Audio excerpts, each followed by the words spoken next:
Affinity Photo can be used to create all kinds of vector shapes, even very basic ones. Just go over here, select the pen tool. With the pen tool, set the stroke. I'm going to go with 41 points. Go to the grid and click and add nodes all the way across. And the reason for that, I want to create a zigzag design. So how to move the points?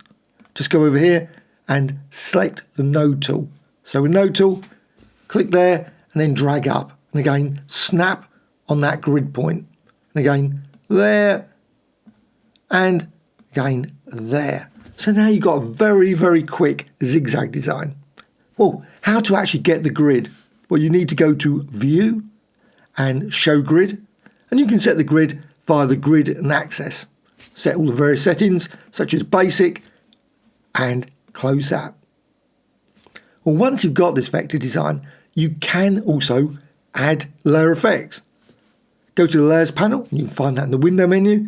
Go to Effects, click there, and then set the colour. So instead of black, you can change it to maybe orange. You can also go to Bevel and Emboss, so select that, highlight it, change the radius, and increase all the settings there. Also 3D, increase the radius. Also, you can add an outer shadow. Just go down here, outer shadow, check, highlight, and then change the radius and offset, and close. So now you've got a lovely three-dimensional zigzag. Also what you can do is you can duplicate the design. So go to the Move tool, select the object, and then drag down with holding the Alt or Option key on the keyboard. And release. You can then use a power transform, and that's Command or Control J. And that will repeat the design.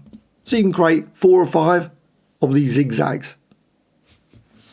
You can also then go to the Layers panel and you can select all of those layers. So all selected. And you can group them if you wish. So right click and group. And you can also rasterize the group into a pixel layer. So go to Layer and down to Rasterize. So it all become a pixel layer. You've got a single pixel layer now. Pixel layers, you can apply filter effects. So go to Filters, Distort and Mirror.